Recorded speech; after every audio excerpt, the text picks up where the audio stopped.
We're going to follow our traditional process, this being the 2018 Excellence in Agriculture Banquet. As we all know, this event started back in 1966. So I am here to do the welcome. I am David Trimmer. I'm the Director of Agriculture. I was last year's recipient, and if you all remember, it was my wife and I. My wife gave a great speech, and one of the things about it was it was our anniversary. So our anniversary is St. Patty's Day. So we have another anniversary this weekend. So I wanted to acknowledge her. So this is what we call the Oscars of Agriculture. We have a lot of distinguished guests here today, including everybody in this room. And it's very important we all get together this time of year and celebrate agriculture. We celebrate the industry. We have a wonderful speaker tonight. I think, Matt, you've been here probably 3-4 times for us. I think every time Matt switches jobs, we grab him and bring him back. He's a great speaker and a very good friend of Virginia Beach and our agriculture. I want to do a little selling right now because Robbie Vaughn did tell me and reminded me this is the 43rd annual Creed's Ruritan Barbecue this Saturday down at Creed's. So the 43rd annual, Robbie does have tickets and he's willing to take your money and sell you a ticket. The event goes from, let's look at it, from 11, I'm holding that a little ways away, 11 to 6. So it's a great event, so I hope everybody can turn out. We remember last year, we moved it to the 14th this year because of the wrestling events that take on and other events that crowd up the latter part of the month. So we came with it a little bit earlier. We have a great turnout. We have seated confirmations on 175 of you coming today. So this is a really, really good crowd. And it's good to see everybody here. We went with Jody Davis. We decided to go with 8 people per table to give us a little bit more spread room and make it easier for everybody to see what's going on. So again, we appreciate that. With that, I am going to ask David Rue to come up and do the invocation, please, and so we can get started eating.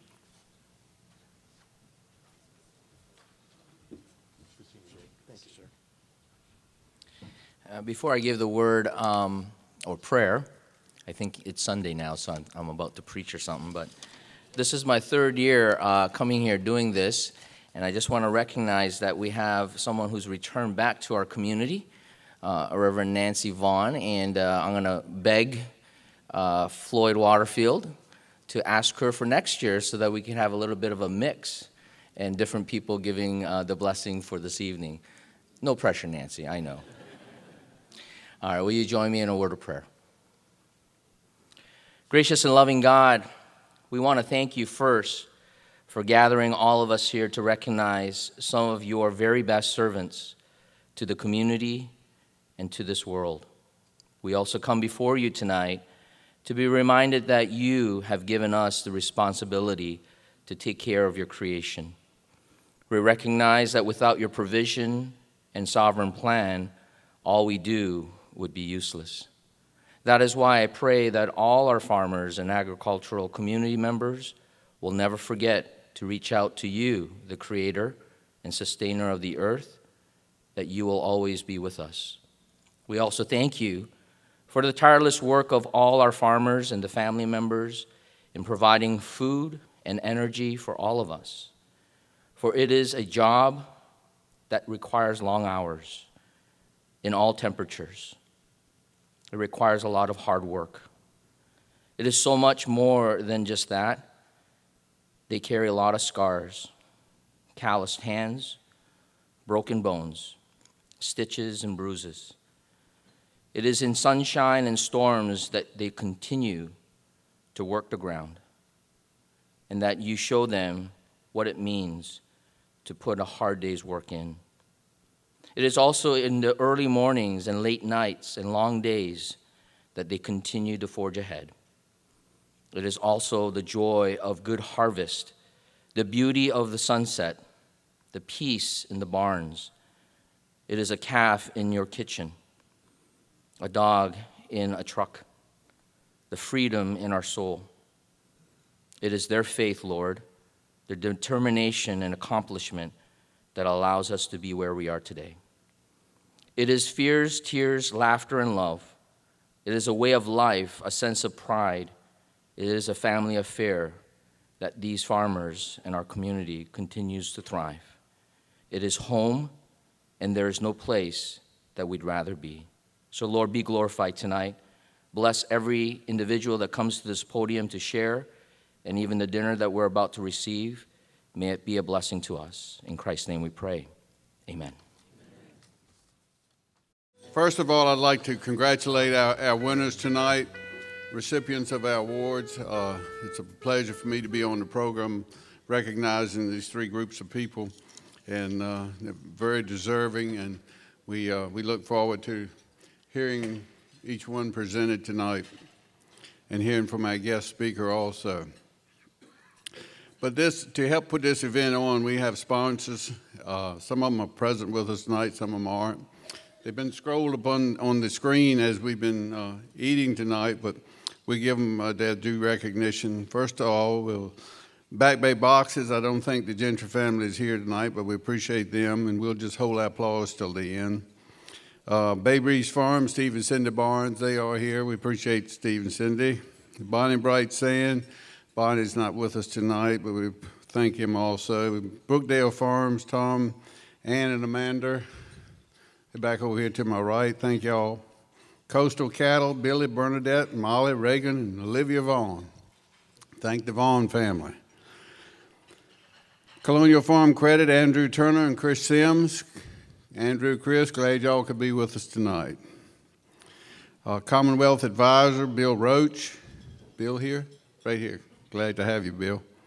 Creed's Rooting Club, Robbie Vaughn. Robbie. And he's got his wife Jen with him tonight. Cromwell Produce, John and Betsy. Yeah, there they are right over here. Nice having y'all with us. Colorful Farms, Lewis, Becky, Mike, and Jane, the Colorful clan. Glad y'all could be with us. I think they're all here. Delegate Barry Knight and his better half, Miss Paula. Glad y'all could be here with us tonight. You'll be hearing from Barry in a few minutes.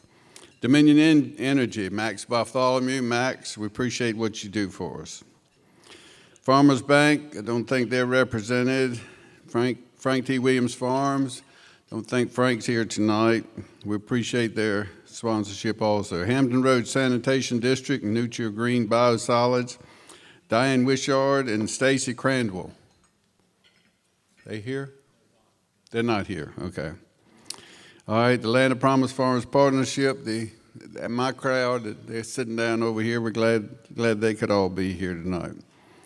M.M. Rollins and Company, Marty and Ashay Rollins. They here? Military Aviation Museum, Jared Hooglin. Jared here? He's here? Oh, okay. Glad you could be here with us. Napa Auto Parts, Pungo, Steve and Wanda Simpson. Steve, Wanda, glad y'all will be here with us tonight. Thank y'all. Nutrient Agri Solutions, don't think they're here tonight. Colin couldn't make it. Pioneer Hybrid International, Nathan O'Berry. He's got his bride with him. Glad y'all could be here tonight. Princeton Independent News, John and Courtney Doucette. John does an outstanding job down there county with his newspaper. We certainly appreciate it. Punga Strawberry Festival, Tim and Regina Lee. Tim? I know I saw him. That's what's on my paper. I read what's on my paper. Salmon's Farms. I don't think the Salmon's Jim and Gail are here tonight. Scott Morris Farms, LLC. Scott and Betsy Morris, I know they're here. I saw them earlier. Glad y'all could be here. Southern States Chesapeake Corporate Association, David Dutton. David here? David couldn't make it, okay. Town Bank, Lisa O'Neill. Lisa, glad you could be here. And last but not least, Virginia Beach Farm Bureau, and Bobby sent his regrets this afternoon. He said he just wasn't quite up to making it tonight, but he and Karen couldn't make it. But let's give all of our sponsors a big round of applause.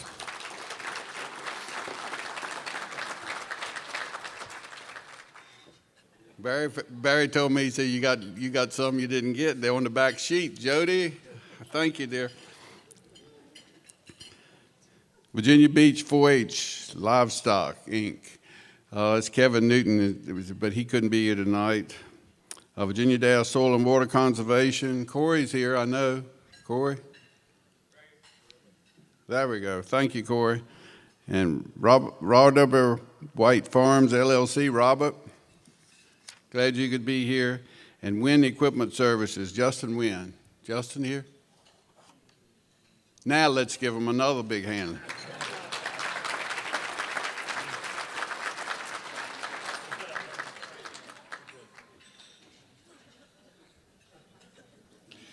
Thank you, Don, and thanks everyone for supporting us financially and coming out and supporting the agricultural industry of Virginia Beach. And I think, as everyone probably knows, agriculture and forestry is by 3 times the largest industry in the state of Virginia. And I've got the distinct honor of recognizing some special guests. I think everyone here is special, but we have some that maybe have traveled long and far to come see us tonight. We want to say thank you to them for doing it also. First one we have is Bettina Ring, and she's Secretary of Agriculture and Forestry. She used to be our forestry person, and she was real good at it, and she was so good at that we added agriculture to her title.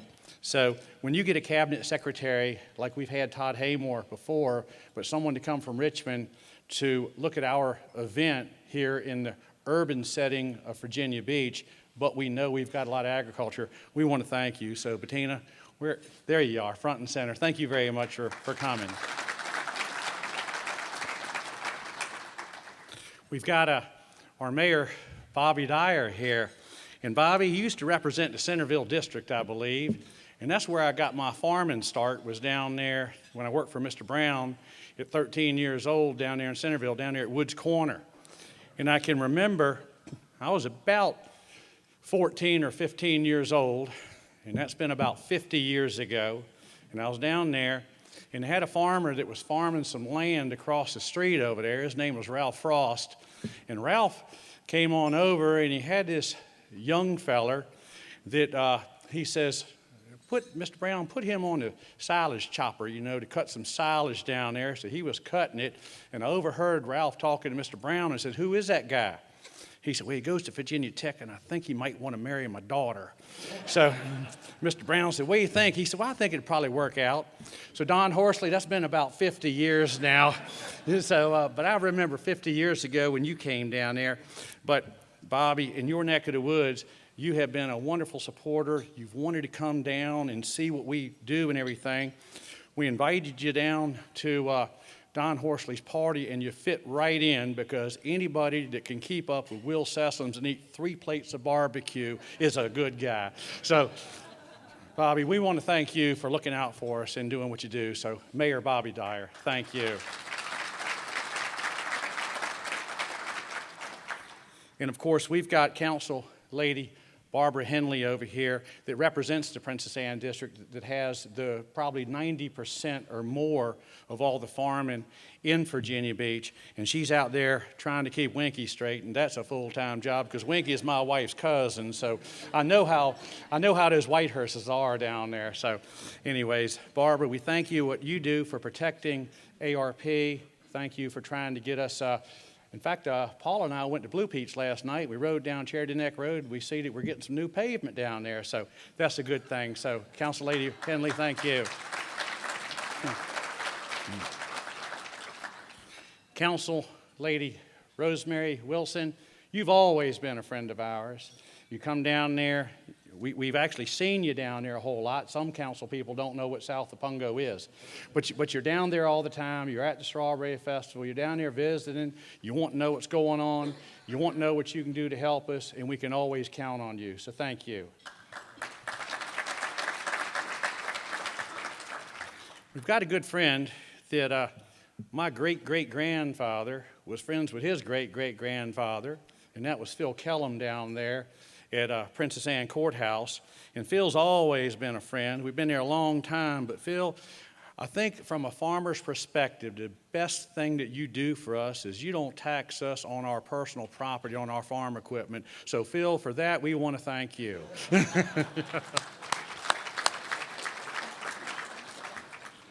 a couple other people down here. It's very important in the city of Virginia Beach to keep our character. And we've got the urban area, we've got a transition area, and we've got a rural area down here. And land use is real important to us. And for the first time in a little while, we're back to having 2 farmers on the Planning Commission again. And we've got a brand new appointee that's been farming all his life. His family's been down here for many, many, many years. So Steve Barnes, thank you for accepting that position and doing what you do. And then, of course, we've got who I mentioned before, Don Horsley. He's a large farmer. Everybody knows Don. Don's on the Planning Commission for his 67th year. So, Don, thank you for getting reappointed and reappointed and reappointed. But you're someone that we can really look forward to knowing what goes on down there. And I served with Don when I was on Planning Commission for a while. And then the one that kind of puts it all together when you have the politicians up here that are looking and trying to help is we have our city manager, Dave Hanson. And Dave, we thank you for what you do for us.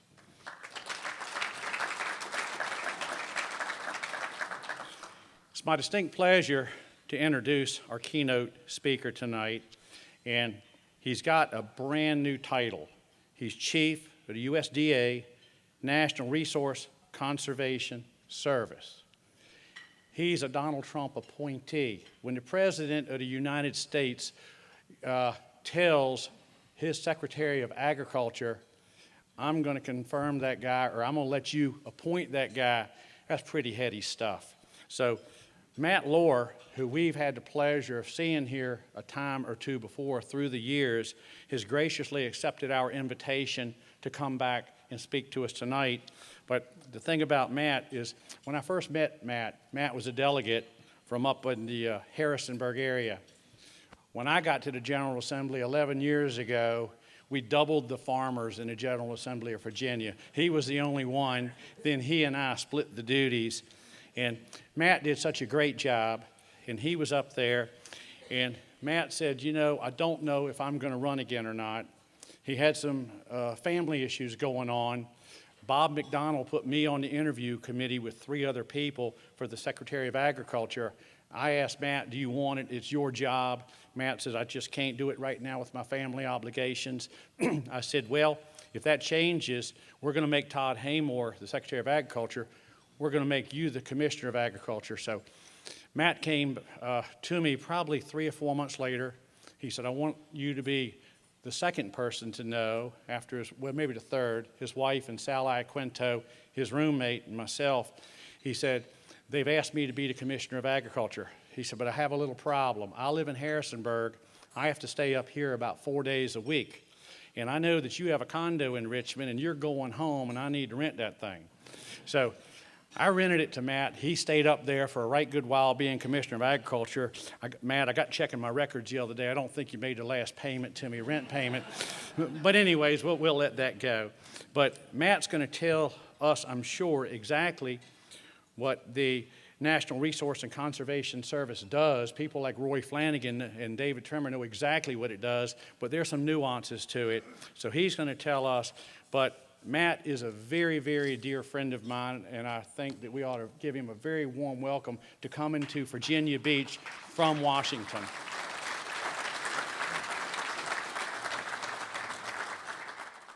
Well, good evening, everyone. What a great pleasure it is to be back in Virginia Beach once again. It has been an honor to be here. I guess this is the 3rd time in about the last 10 years that I've been invited to come back and share. And happy National Ag Day, everyone. Can we give our farmers around the area a great big hand? I love that this event is held on National Ag Day because it truly is a celebration, a chance that we can really just be excited for the folks that are working so hard every day to bring us the delicious food that we eat. And it kind of reminds me a little bit, when I was about 4 years old, I was pretty mischievous, and I used to spend a lot of time at my grandparents' house. I remember one afternoon I was in the living room kind of playing around when all of a sudden it hit me. Oh, I had to go to the bathroom really, really bad. Now, when you're 4 years old and you're in a strange house, you get a little nervous, so I wasn't quite sure what to do. I would run into the house screaming, Grandma, Grandma, oh, I got to pee real bad. Now, my grandmother was a very patient lady. She sat me down and she said, well, man, I tell you what, let's play a little game. From now on, whenever you have to go to the bathroom, instead of screaming through the house, I got to be real bad, why don't you say I have to whisper? Now, I was only 4. I said, whisper? And she's like, yeah, whisper. I thought that was the coolest thing I'd ever heard in my life. I ran to the bathroom and I whispered, and a little later that afternoon, I whispered again. That evening, I whispered again. I'd never had more fun whispering in my entire life. Now, something else that always happened when I spent the night at my grandparents' house is I was always sleeping in the same bed as my grandfather, just the two of us. And he didn't know about the little secret conversation my grandma and I had had earlier that day. So about 3 o'clock in the morning, I woke up. Whoa! Man, it hit me again. I had to go to the bathroom so bad. I started getting nervous and shaking. But then all of a sudden, y'all, I remembered the words that my grandmother had shared with me earlier in the day. Now, my granddad was there sleeping soundly. I started shaking him. I said, Grandpa, I got to whisper. He said, all right, Matt, just come here and whisper in my ear. Well, tonight is not a time for us to whisper. Tonight is a time for us to be super excited to celebrate agriculture. And I just want to commend all of you here in Virginia Beach for the great work that you do every year for this event. It's an honor to be here. It's an honor to see a lot of familiar faces and folks that I've worked with over the years. Barry, thank you so much for that very kind introduction. And Barry and I go way back, and it's always an honor to have a chance to reconnect with him. Before I jump in, I just wanted to, again, thank Secretary of Agriculture Bettina Ring for being here. This really is a big deal to have one of the governor's cabinet members be here at this event tonight, and she's doing a great job championing ag and forestry all across the Commonwealth, so it's great to have a chance to see you again. Another hand. And I also want to recognize Jack Bricker here. Jack is our state conservationist, so I'm the chief of NRCS, and we have a state conservationist who leads every state around the country within RCS, and he's here tonight, drove down from Richmond. We're going to spend some time tomorrow with some folks or some other employees that are here tonight as well. But while I'm here in Virginia Beach, I'm going to stay a little bit of time tomorrow and be able to visit and meet and see the good work that's being done. So, Jack, thank you for coming over tonight. Let's give him a hand as well. If we could flip the slide here, that would be great. So I'm super excited one more time, if you don't mind, as we celebrate tonight the great future of agriculture here in Virginia Beach. And I know this event's been going on now since the 1960s.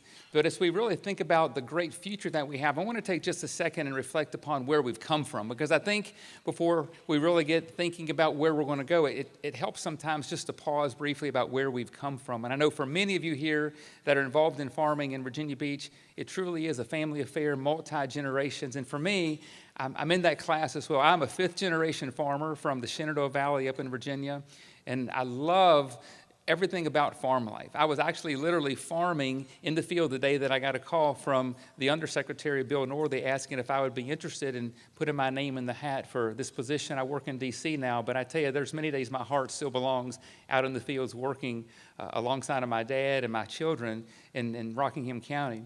But when I think about where we've come from, this is a picture of where my farming family began back in the 1880s. This is a picture of my great-grandparents, and I love this picture. It hangs in my office at home because that barn on the right-hand side actually is still a barn that's in operation on our farm today.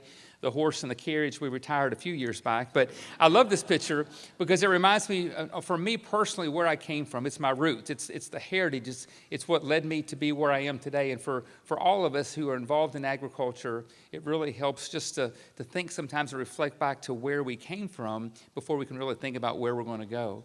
If you flip the slide, this picture here, we think about the heritage. It's those enduring qualities and achievements that are celebrated and handed down from one generation to the next. And with our family, my dad has been that central family figure who has worked so hard to bridge that transition from one generation to the other. The picture on the left, I'm about a year old. He's got me up on his lap on his favorite John Deere tractor, whispering in my ear his love of green and yellow John Deere paint, and a love that's continued in our family for many, many generations. The picture in the middle is my daughter's 18 now, but she was about 2 years old the first time she went in one of our poultry houses and got to hold a baby chicken, little Peep, in her hands for the first time, and she could see the care and love that farmers have for their livestock and the care that they take to raise those animals. And this picture on the right I love. It's my son Carson. We love the fish on our farm. And I remember this day, he was just a couple years old, and we were at the pond fishing, and this storm kind of came and blew up, and it got really cool. So my dad took his sweatshirt off, and he gave it to Carson. And as we're leaving the pond that day, I'm walking behind, And if you could see that sweatshirt's dragging the ground, I mean, it's bigger than him, but he reached up his hand, and my dad reached his hand down, and I snapped this picture because to me, this is what heritage is all about. It's one generation with the knowledge and the wisdom and the passion reaching down to bring up that next generation. And I love this picture because it really symbolizes what we are as an industry, and it's what symbolizes what makes us so successful, that passion and love of what we do. So for me, as Barry said, I've had a chance over the years to, if you flip the slide, I've had a chance over the years to really be involved. Got to start as an FFA member, like many of you wearing the blue and gold jacket. Had a chance to serve in the state legislature. As Barry said, for the first couple of years, I was the only elected farmer in the House and Senate. But it really taught me a lot about the importance of building those relationships with our urban legislators. Many times it's not that they're against us, they just don't know us. So it's so important to start forming those relationships. And when Barry came, like he said, we doubled the number of farmers, and he's done a great job representing not only Virginia Beach, but the agricultural community. And then had a tremendous honor to serve as Governor McDonald's Commissioner of Agriculture, being a head champion and cheerleader for this great industry. But after serving in elected office in politics for a number of years, I was ready to head back to the farm. And so if you flip the slide, very, very excited to have a chance to settle back down on our family farm that's been in the family for so many years, beef cattle, poultry, row crops, and conservation has always been very, very important to our family, starting with my great-grandfather.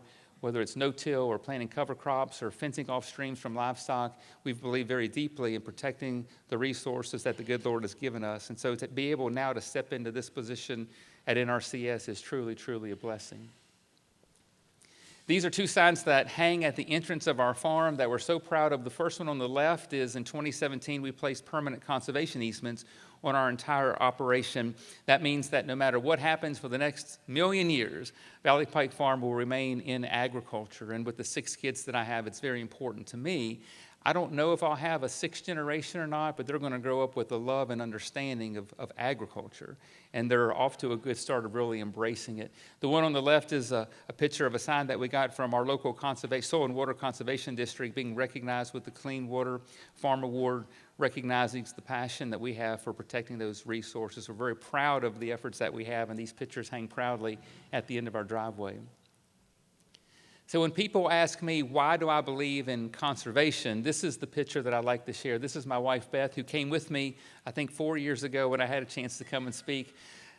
This job keeps me on the road a lot, so somebody's got to be at home keeping the home fires burning, running 6 kids everywhere, so she's not able to be here tonight. But this is a picture of my family. This is that next generation, and I know for so many of you in here tonight who are involved in agriculture, we think about the efforts that we do are really for that next generation, because it's not just for us, it's for those that come.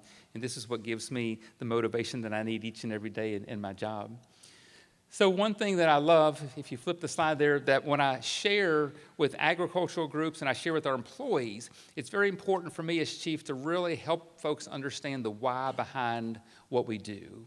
Really, it's all of us every day have a passion. All of us are involved in various careers that are on display here tonight, but it really helps that no matter what we do to really focus on what guides us, what's the motivator, what's the most important thing that helps advance us each and every day. It's very important to follow those guiding values. This is a picture of my son, Carson. Now, when you're 9 years old and you're involved in 4-H, you're able to show lambs and livestock for the first time at a local county fair. How many, by a show of hands, have ever shown livestock before? I know got the Horsley family over here. They've been very involved. Well, so Carson could not wait to be able to show lambs for the first time this week. This is a picture of his lamb, Edward. Now, he loved this animal. I mean, he was out there every single day working with this lamb when we were feeding it, grooming it, getting ready to practice for the showmanship class. And when you practice showing a lamb, it's very, very important that in the show you always keep your eye on the judge. Most important thing, always keep your eye on the judge no matter what happens. So we worked on that all summer long. Finally, August came, the Rockingham County Fair, and Carson was ready. Now, this particular day, he was in a class of 10 first-year novice 9-year-old exhibitors. They had never shown before. And when they lined up to go in the show ring, Carson was first to take the group into the show ring. And he was very nervous being the leader of the pack. So he called me over and he's like, Dad, I'm so nervous. I don't know what I'm going to do. And I said, well, just calm down. Remember the advice that I gave you, keep your eye on the judge. He's like, I got it. So, as parents, sometimes when you're in those moments and you kind of pat yourself on the back, like, you know what? I just gave him that advice. He's going to go in and hit the game-winning home run. Like, this is like, he's going to be in there and just make us all proud. And so I was kind of sticking my chest out a little bit as Carson led the group into the ring. Now, on this particular day, the judge was over here in this corner of the ring as Carson came in, but as they came in, he looked up, and there was another gentleman in the ring that I didn't tell Carson about. His name is Charlie. Charlie was the ringman. He's the assistant. He's the one that kind of keeps the order and tells the students what they need to do while the judge can stay back and do his work. Well, I should have told Carson about Charlie, but as Carson's coming into the show ring, he looks up, and Charlie's the first person that he sees. And so in his 9-year-old mind, Charlie is the judge. And true to my word, he decided to follow his actions and lock his eyes on Charlie. And no matter what happened in the ring that day, Carson was staring Charlie down. So imagine you got 10 exhibitors all lined up in a row here. 9 of them are staring across the ring at the judge. 9 of them. And then there's my son Carson smiling, staring at Charlie all the way across the room. I mean, the whole time Charlie's looking down like, is my zipper down? This kid is like staring me down. So the highlight was at the end of the show when the judge comes around. The judge will come up to each exhibitor as a first-year novice showman, and they'll try to talk to them and interact a little bit and try to teach them. When the judge comes up to Carson, Carson turns his back to the judge so he can continue to stare at Charlie all the way across the ring. And at that moment, I just died laughing because I realized, I spent so much time telling him what to do, but I didn't take 30 seconds to show him who he needed to follow. And I thought about that for several days after the show, and I thought, how true is that in life sometimes? That we're so busy, we're busy, we're going through the motions, we're working hard, but if we're not really followed on what guides us, those most important guiding principles and values, and then we're moving in the wrong direction.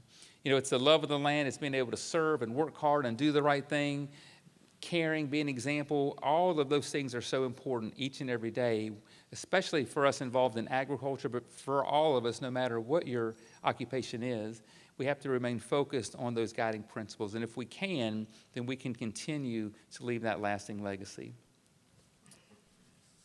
So as Barry said, I now have the opportunity to serve as the chief of NRCS. And for those of you who don't know, very quickly, NRCS is a federal agency. We're part of USDA, and we are the ones that provide the financial and the technical assistance to farmers and ranchers and private forestry landowners all across the country to help them implement conservation practices on their operation. It really is the best job in the world. We have about 10,000 employees, about 3,000 district offices all across the country, and the Congress appropriates money through the Farm Bill, through the conservation title, where we actually get to work with farmers and ranchers to assist about $4.3 billion each year to help them be better stewards with the environment. Farmers are able to come in and get technical advice, get assistance, put conservation plans on their operation, and our trained staff and our soil conservationists and our engineers and everyone who works in these offices are able to help and assist them be better stewards, protect the water, protect the air, protect the land, and it really is just a wonderful opportunity that we get to help people. If you'd fast forward there. We invest about $8 million every single day of the year to work in agriculture. But the cool thing is a lot of our monies are multiplied with our partners. Many programs that we have involve partner sharing. So we may have a regional project in the state of Iowa that's working to protect a large-scale watershed area. They may get a grant from us for $10 million, and through the work of their partners, it may turn into a $40 million project. And that's the magic of partnering, is you can take the public money that we have and match it with the private dollars and really accomplish some really wonderful things across the world of conservation. Now, we also have great support for Virginia farmers here. We've obligated $130 million out of the 2014 Farm Bill. That's put conservation practices in over 740,000 acres across the Commonwealth of Virginia.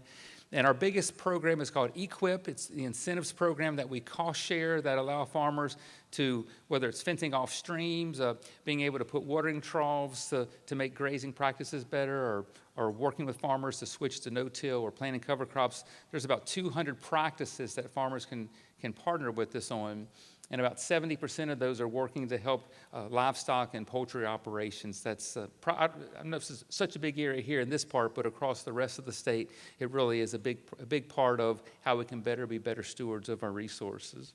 And of course, the local service center around this particular area, 123 applications, sinking about $6 million in funding just for the fiscal year 2019 alone. So right here in this area, it's very much a big part of what we do, and the farmers have done a great job. Right here in this part of the world, Southeast Virginia, 275 active contracts for producers in the Hampton Roads area. And again, right here, 140,000 acres last year, we were able to put conservation practices on the ground. So kudos to the farmers in this area for being such great stewards of the land. And it's great to have a chance tomorrow to go out and visit some of these folks and see firsthand the good work that they're doing. I want to wrap up tonight by sharing a quick story that happened to me a couple weeks ago. But again, I think it's so important in life for all of us to take a step back and just understand that we make the biggest impact in life really with the smallest actions that we take. It's not the huge monumental lifts, it's the small decisions and the small actions that we take every day that really have a tremendous impact, and many times it's an impact that we don't even know. So a couple weeks ago, I was traveling. It'd been a really, really long day. I got to my hotel room about 7 o'clock at night. I was exhausted. I looked horrible. I realized I had not eaten all day long, and I get to my hotel, and I look out the window, and across the street is a Five Guys hamburger place. Now, I don't know how many of you have had Five Guys burgers, but if you have not, you have not lived. It's like the best gift in the world. Their burgers are so good, especially when you haven't eaten in 12 hours. So I go into the restaurant. I was so tired. I was walking up to the counter, and this young man came to the register, and he looked at me, and he smiled, and he said, "Sir," he said, "I can tell you've had a pretty hard day." And I smiled, and I did look pretty rough, but I guess it was apparent. And I kind of chuckled, and he said, "I just want you to know," he said, "I don't know who you are or what you do or what your story is, but I want you to know that all of us here at Five Guys are just happy to have you here to have dinner with us tonight. And I hope that our food, our burgers, and our fries could just play a small part in lifting your spirits and help you have a better day." Now, it took 30 seconds, a very small conversation. It didn't cost a penny. Just one gentleman who said these words to me, and I have to say, it really, really made me feel pretty good. I'm like, you know what? This is the best burger I think I've ever had in my whole life. Now, granted, I hadn't eaten in 12 hours, but his words really, it just lifted my spirits, and it just made me feel better. Just a simple conversation really just brightened my spirits, made a big impact. So I go back to my hotel room, go to sleep, get up the next morning. I've got a big day. I'm getting up early. And I walked downstairs in the lobby, and this particular hotel had a breakfast, like most of them do. The sign said breakfast opens at 6 o'clock. So most, like a Hampton Inn hotel, they have little sliding doors there where they keep the breakfast area, and then they open it up when it's 6 o'clock. And so I looked at my watch. It was 5:57. This is a true story. 5:57. The doors were open. So I walk on in. I go over and start pouring some juice when all of a sudden, y'all, the doors fling open to the kitchen. This lady comes running and screaming, "What are you doing in here? Didn't you see the sign? We don't open till 6 o'clock. And I said, "Well, it's 5:57. I just want to get a cup of juice." And she said, "No, you won't." She took the cup, set it down, and said, "Outside." So I walk out. She slams the door shut, and she slammed it so hard that they kind of bounced open just about an inch or two. And she stands there like this on the other side of the doors. I am not lying, y'all. She stands there for 2 minutes until the clock said 6 o'clock. Then she slings the doors open, and she said, "All right, now come get your juice." And I kind of laughed. I mean, clearly she was having a pretty rough day. But I kind of laughed because that interaction that we had, again, about a 30-second interaction, had a completely different impact on my attitude and my mood. I've told this story probably 50 times in the last couple of weeks. And it's interesting because I'm sure if you go back and you would ask either one of those two individuals, I'm sure they probably don't even remember the encounter that they had with me, the good and the bad.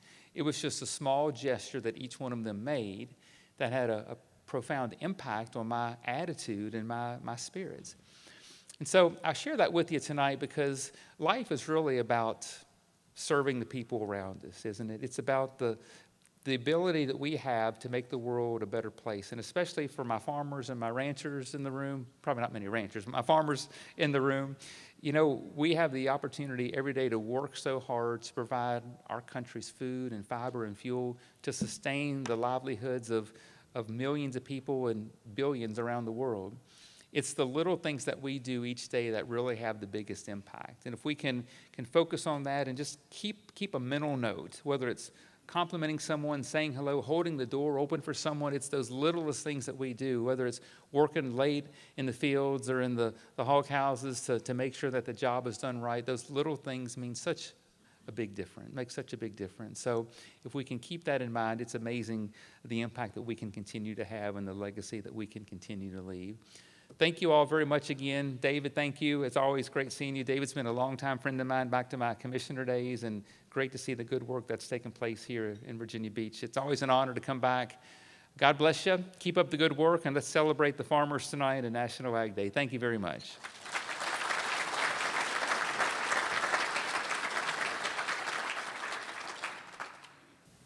Thank you, Matt. And it's always good seeing you, Matt, and I really appreciate you coming down and everything you do for us.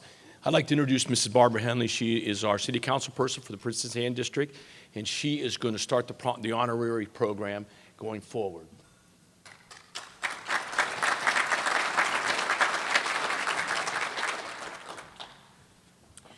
Good evening. It's my real pleasure to be able to make the Special Recognition Award for 2018 to our former mayor, Will Sessoms.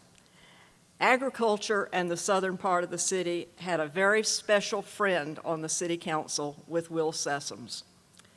I had the pleasure of serving with Will for something over 20 years, as we both served off and on the council from time to time, from his first term, which began in 1988, and until his departure from city council in 2018. Well, the political scene on the city council was very different in 1988 than it was in 2018. In the 80s, Virginia Beach was one of the fastest growing cities east of the Mississippi. And the council members at the time were known either as pro-growth or slow growth. Well, as a sharp businessman, Will was supposed to be a business person's representative, and I was known as a populist.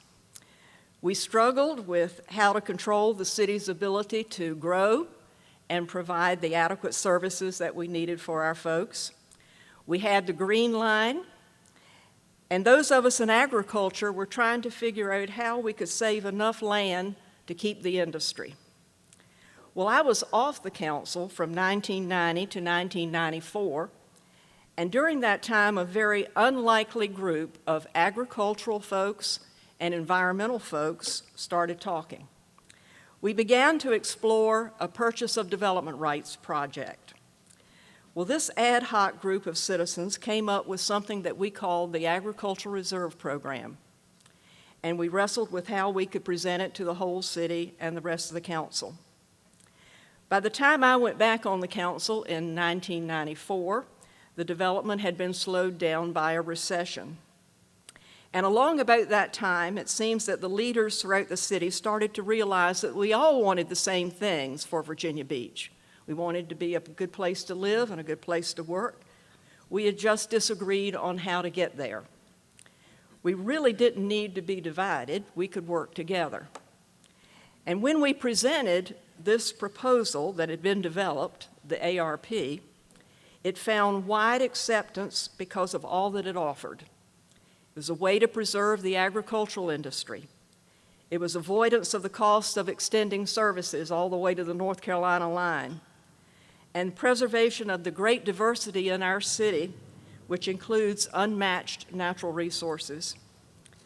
There was even agreement on a tax rate increase in order to provide a dedicated funding source for the program. One of our strongest supporters was Will Sessoms, and that support for the program continued throughout the entire time that he served on the city council. And we certainly do appreciate that. I really can't remember a time when Will wasn't a strong supporter of whatever the southern part of the city needed. He certainly understands the financial constraints of farmers, but I do have to say that from time to time he would say, "Now, Barbara, those numbers really need to get bigger." Well, things like commodity prices and too much rain just haven't helped, but we are trying. Well, a couple of years ago, when I shared my concern with Will about our need to work closely with other localities in our watershed, the Albemarle watershed, he was quick to lend his support. I think one of the last official duties that he did as mayor was to participate in our Albemarle Symposium last April by introducing Virginia's First Lady, Pam Northam, as our keynote speaker. I'm sure that many of you, too, could share times that you called on Will to support concerns that you had. When Will frequently expressed his love for the city and concern for our citizens, you knew by his actions that his words were genuine. You were always there for us, Will. And we just hope that you will know that this honor tonight is a sincere expression of our appreciation for all that you did for Virginia Beach, and especially for the agricultural industry. And we thank you so much. And we've got a plaque for you.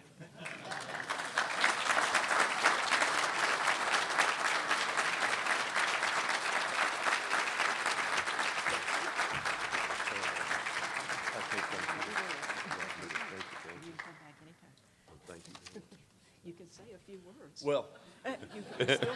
well, first of all, let me just say how lucky the southern part of the city is to be represented by Barbara Henley at the local level and Barry Knight at the state level. Give them a round of applause. I venture to tell you, you've got the strongest representative on council, and you got one of the strongest representatives in the Commonwealth sitting right here in this room tonight. And we're very blessed to have you both, and I thank you from the bottom of my heart. Now I want to thank each and every one of you for what you do. It's hard to believe the impact not only that you have on the wonderful people who live in this city, this Commonwealth, this country, but the world. Think about what you all do every day, and it crosses the globe. And so I say to you, I am so proud and honored that you all would take the time to do this for me. Bev and I I'm taken back by it, and Barbara's comments, I'm taken back by it. But I also will throw one other thing to you. I'm so lucky I had the opportunity as a young person to be able to fish in Back Bay, hunt in Back Bay, shoot dove on your fields, and hunt quail on your fields as a young person. I'll never forget that either, because that was a wonderful, wonderful experience for a young person to be able to grow up and enjoy. So from the bottom of my heart, I still remember one thing that I'm never not going to stop saying.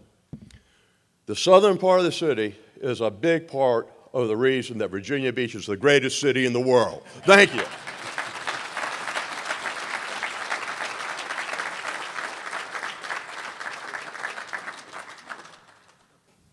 Thank you, Mrs. Henley, and congratulations, Mr. Sessoms. And I'd like to invite up Steve Barnes for our next presentation.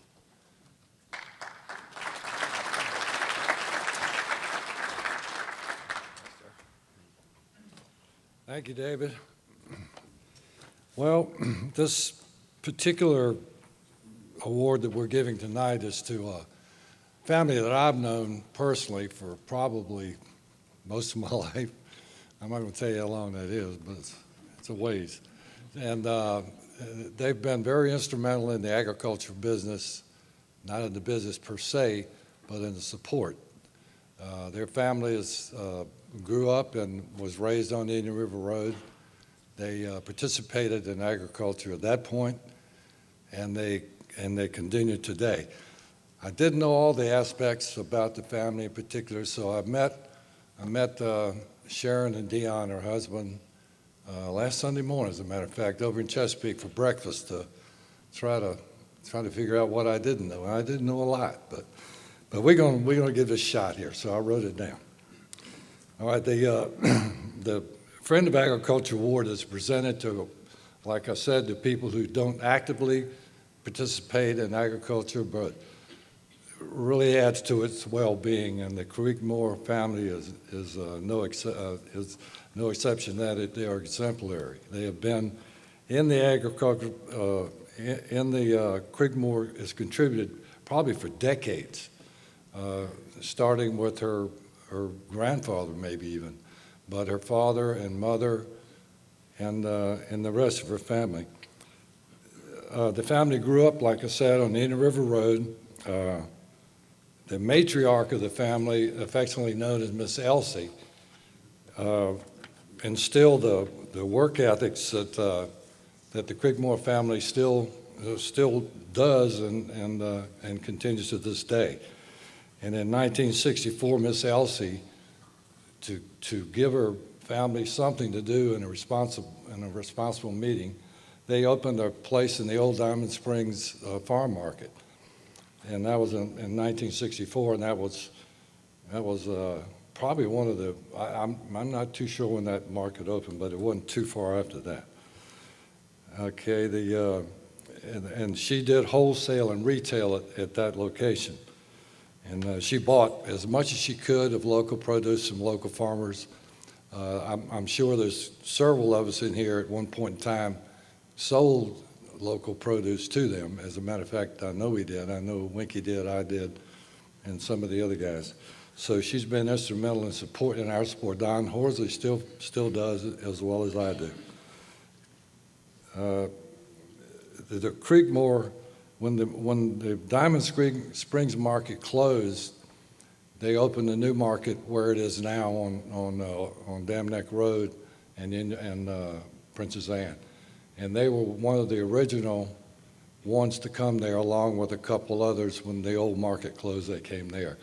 And if I'm not mistaken, in fact, I know that they're the only original ones still at the market since they moved there. And I think that was what, I don't remember the exact year. Mike can tell me.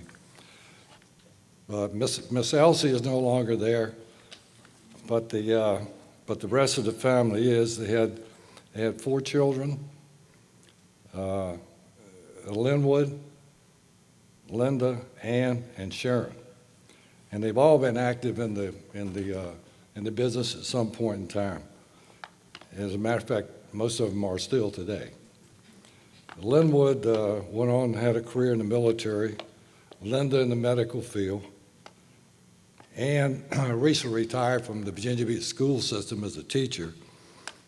Sharon went to Norfolk State, and Hokie fans, she got a master's from Virginia Tech. So she knows what she's doing, I guess, huh?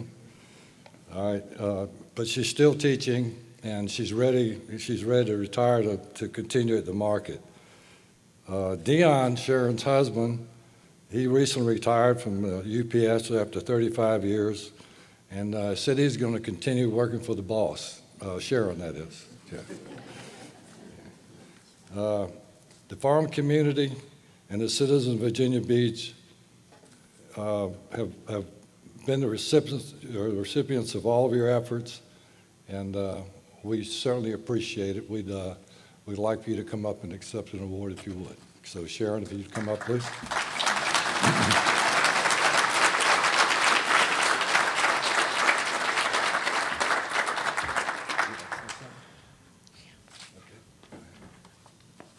First, I have to tell you, this is the first time that I've ever seen Steve in all of my life in a suit. Doesn't he look sharp? And he's been knowing me since I was in Pampers, just so we can get that straight. I speak for all of us when I say we are greatly humble and thankful to accept this award on behalf of our beloved mother, grandmother, aunt, cousin, great-grandmother, and stepmother. Mom's nickname at the market was either Heart of the Market or Grandma, and this was from customers, from farmers. If you didn't get a chance to meet her, you missed a joy. If I get a little emotional, she passed away November, so. She was known as the Heart of the Market, and the very proof of that is being demonstrated tonight as I stand here to accept this award. Who would have thought that a small African-American family business that started to sell the overflow of vegetables from a large family garden and to have a place to raise their children and make them work and stay out of trouble would be here some 50 years later. The heart of my mother's love for the market is still beating with us. Our family business was once referred to as a legacy in the newspaper. Many of you may have read that article. It truly is just that. If you look up the definition of a legacy in the dictionary, it would say a gift of property. The heart of my mother is our property, and a part of her heart will always be a part of the market and Creekmore's place, because it's something that she handed down to us to give out to others. As a family business, we will continue to establish relationships and friendships with all of the farmers in this area, because the relationships and friendships we have built have become something great. All of us together have become a community working together to provide customers with locally grown produce. With that said, I say thank you for recognizing my mother as a friend of agriculture. Will my family and friends please stand? Just a second. And David, where are you? Okay, David, I want you to stand too. It's not for an applause. This is for a reason, and you're going to love it. The question on a lot of your minds are, will anybody be still hand shelling butter beans? There you go. Thank you so much. Have a nice evening. Thank you. Well deserved.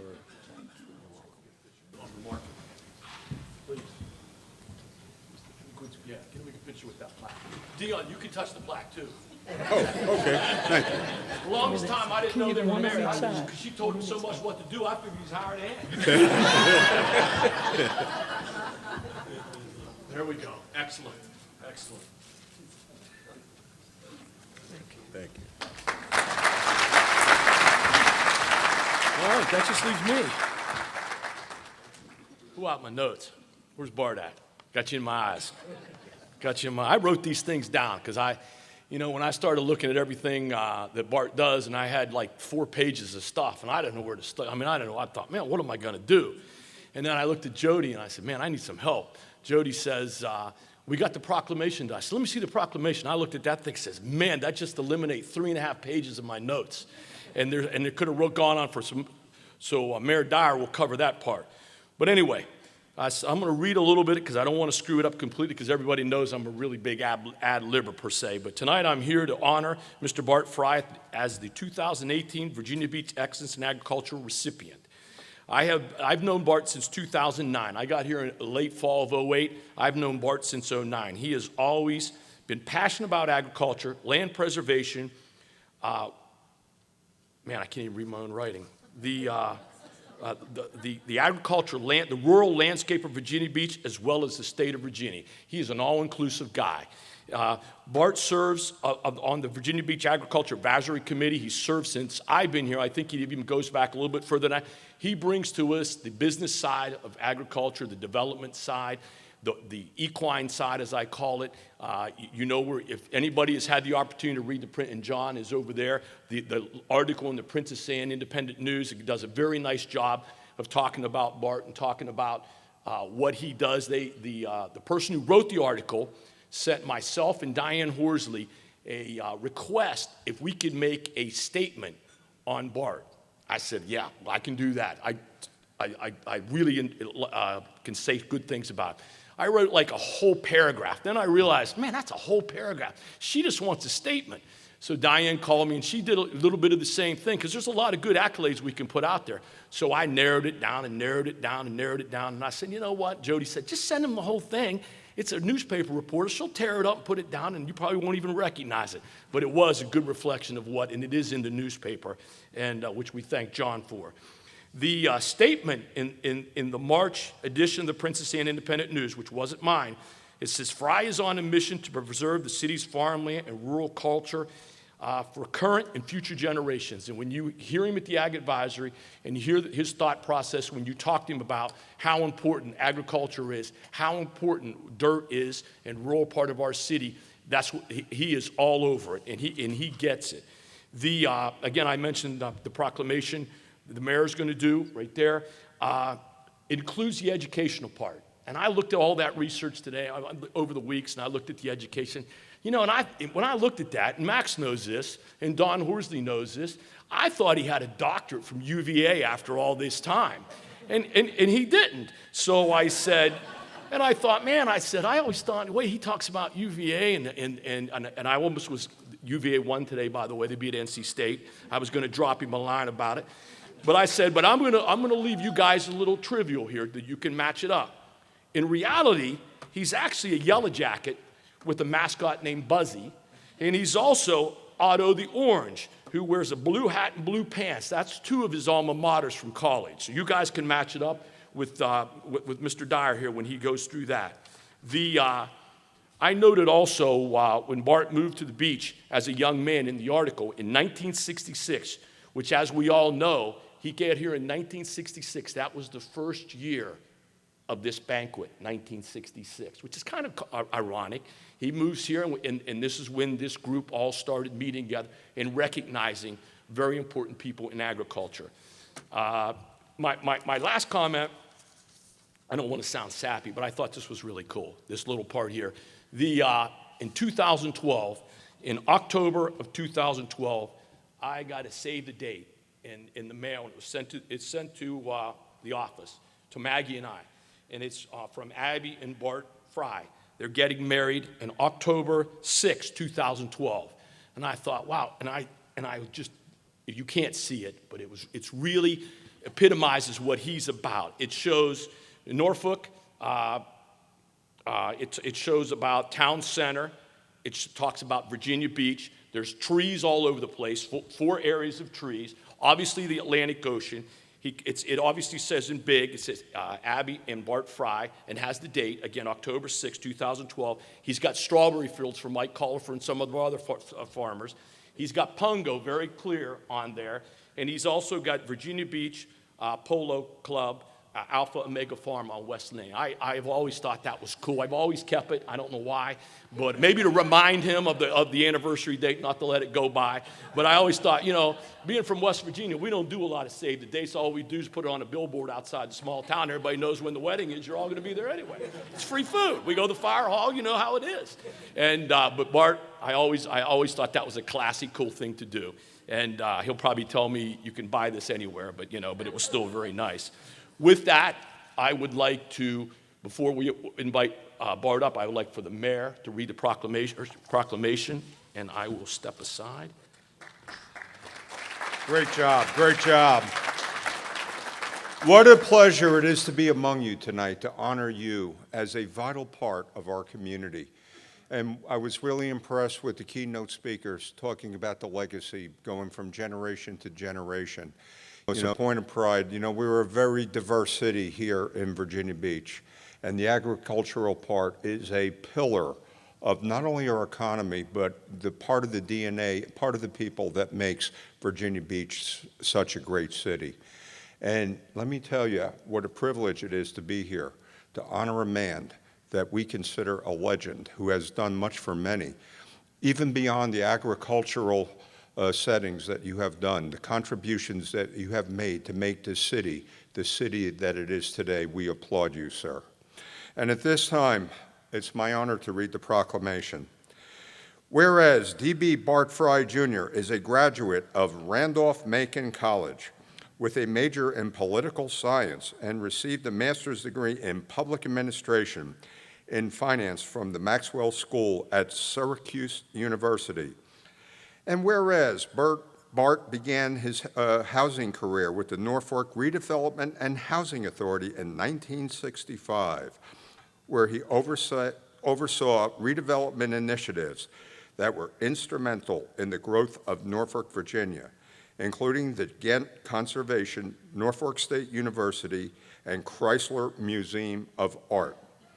And whereas Bart became the executive director of the Portsmouth, Virginia Redevelopment and Housing Authority in 1972, where he became the catalyst for the initiation of several redevelopment and conservation projects such as Old Town neighborhoods. And whereas in 1978, Bart formed D.B. Fry and Associates Incorporated, a real estate development and management firm located in Norfolk, Virginia. Whereas Bart is currently completing the residential development surrounding the historic Cavalier Hotel in Virginia Beach, known as the Cavalier Residences, a unique lifestyle development that includes estate homes, cottages, brownstones, bungalows, and carriage homes. And whereas Bart has provided testimony before Senate and Housing, Banking, Housing, Urban Affairs Committee, and is a visiting lecturer on real estate, finance, and development for the University of Virginia School of Law and Darden School of Business. Whereas Bart is past president and board member of Norfolk Fest Events, as well as a member of the Virginia Horse Center and Virginia Beach Foundation. He currently serves on the Virginia Beach Agriculture Advisory Commission, Boards of Town Bank, Fest Events, and For Kids, one of the largest service providers for homeless families in Virginia.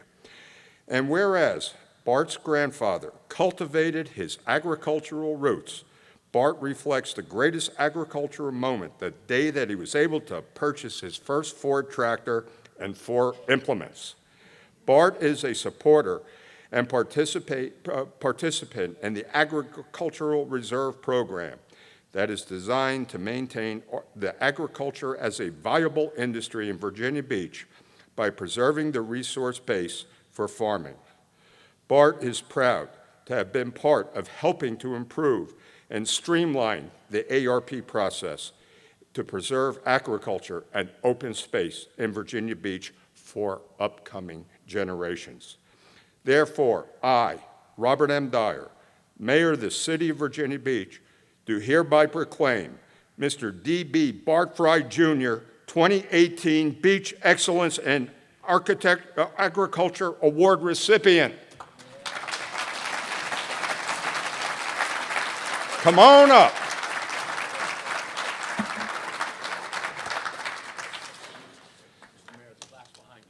Okay. Thank you, sir. Great. Sir, it is a privilege. I'd like to, there we go. Shameless photo op. There we go.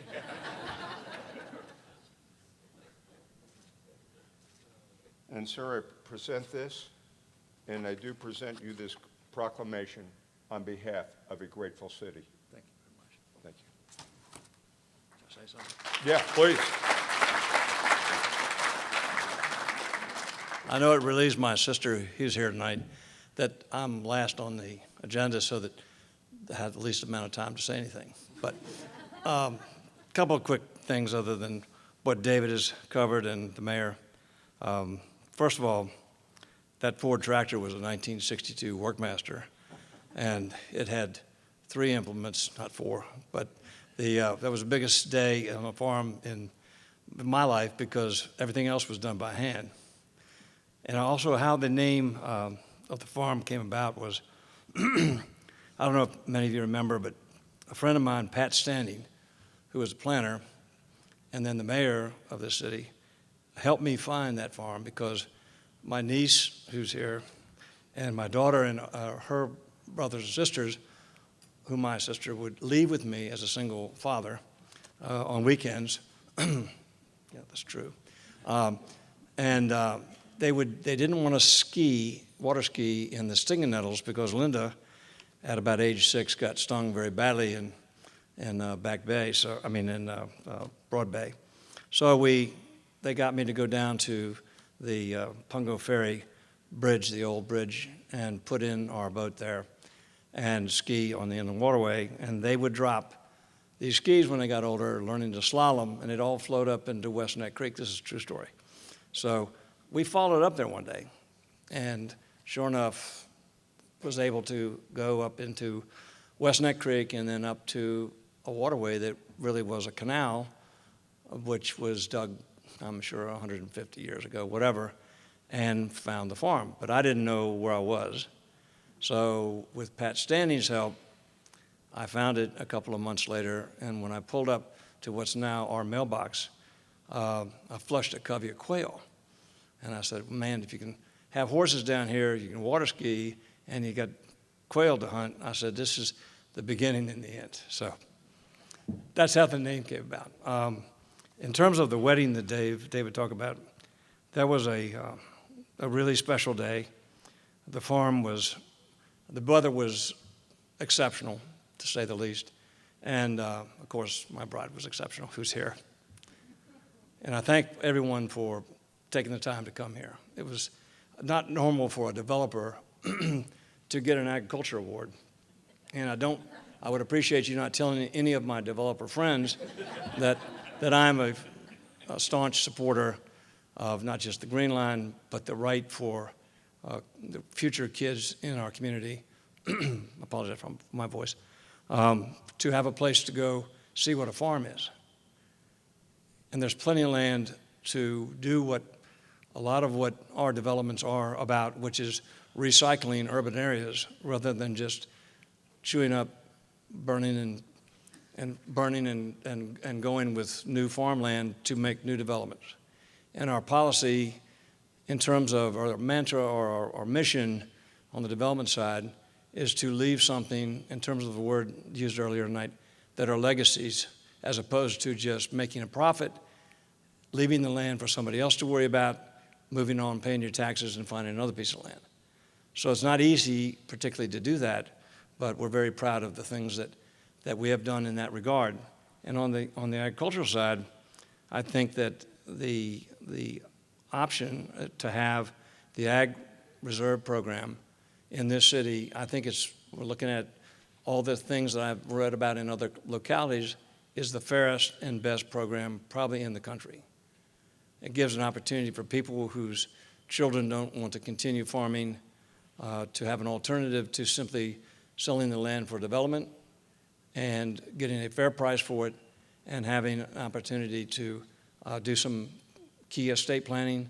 And along with the changes that we made that Barbara worked very hard on, and actually my niece's husband, Douglas, when he was assistant city manager here, worked with us on improving, as David said, streamlining that process where people had to wait maybe 9 months to find out what the value they were going to get for their land. We got that improved to where they found out up front after you knew what the soils were and the value was. And then with that process, we were able to increase the percentage on the tax-exempt contracts that the users of the program get by a percent that was previously being held back to protect the city's interest. And now the recipients of those contracts can bank on that number at the beginning, and if it goes up, they get the advantage of it, but it's a floor that they can count on. And I told everyone on the commission, if we don't make this program better, the city is going to find another use for that money. So we need the people to come and use it. And there's been a substantial increase in interest and applications as a result of all those changes, and I'm very happy to be a part of that. And thank you very much for this great award.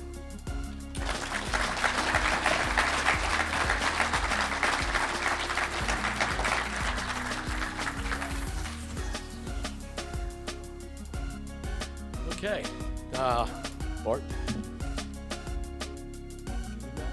I will. I'll give the mayor. It must be the mayor's. Okay, that wraps it up for the night. Another shameless plug. Don't forget the Creeds Royalton 43rd event barbecue this Saturday. Been a great crowd. You guys have all been gracious and stayed with us through the night. I hope the food was good. Let's give the caterers a round of applause in the convention center. I look at Jody, and we are done. Correct, Jody? Thank you all for coming. Safe trip home. Great weekend. Happy St. Patty's Day.